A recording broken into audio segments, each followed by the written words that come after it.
We're here with Emory head women's soccer coach Sue Patberg. And coach, a great season last year for you guys, again, except for the 2011 season. But the team went all the way to the NCAA quarterfinals last season, and with a relatively young team as well. How does that help going forward, just having that experience under their belts? Well, I think you said it, the experience of playing that deep into the tournament against some great programs, just helps them understand what it takes to get back there, and the work ethic that they have to day in and day out to prepare themselves for the season, and to remember to always take one game at a time.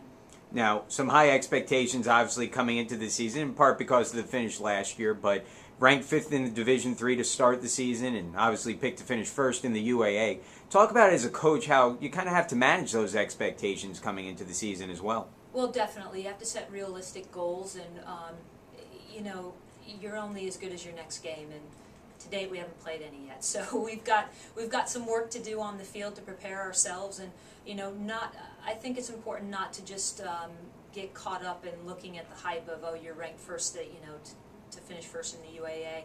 We've got a long road to go. We've got some great regional opponents to play first, and which will hopefully prepare us for the great games that we'll have in the UAA. Now, offensively, you graduated some key pieces from last year's team, but it seems like you have some players who are ready to step up and fill those voids, both newcomers and returners. We do. We've got 4 rising seniors, so we're excited to have them on the field and understanding, again, what it takes to get there. And we've got a new great group of freshmen coming in, and we've got those sophomores who had the experience, who are continuously getting better and better with every practice. So I think we'll have some good firepower. Yep, and now on the defensive side as well, it's interesting because it was really a very young defense last year, but one that was really the crux of the team, including the All-American Lauren Gorodetsky. Right, we are young. We're still young back there. I mean, considering everything. And that'll come together. I think we're still working through some things, and hopefully once the games start, we'll kind of look like a fine-tuned engine, kind of like we were at the end of last season.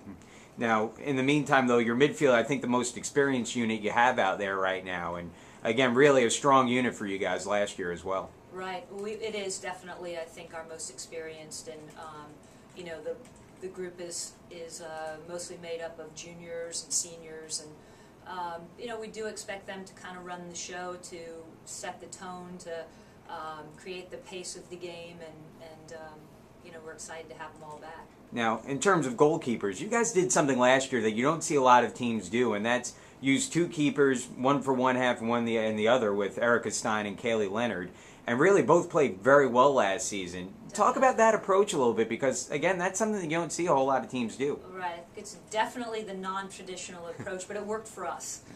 They're both very talented goalkeepers. They're a little bit different. They each have some really special qualities about them, and incredibly, they have a great relationship. They push each other, but they're real close, and thing is, they both deserve to be on the field, and so we had to figure out how to make that work, and we were able to last season, and I kind of see the same thing going forward. Now, taking a look at the schedule, early on, a lot of road games for you guys. You make that California trip early on in the season, going to play Chapman and Redlands, and then quickly after that, you guys have games against Roanoke and Lynchburg. Again, very good teams. I would imagine you're going to be looking for a little bit of toughness out of your team early on with all these road games. Absolutely, absolutely. And, I think that by the time the season rolled through last year, we were ready for anything. We were ready to play early in the morning, we were ready to play home, we were ready to play away, and I think with the experiences that we'll have early again this season, hopefully by the end of the year, if we can make it to the NCAA tournament, we'll be prepared to, no matter what comes at us, we'll be prepared. Okay, Coach, well, you kick off your season on September 3rd at Chapman, at Redlands on September 5th. Once again, congratulations on a great year last year, and good luck on the upcoming season. Thank you.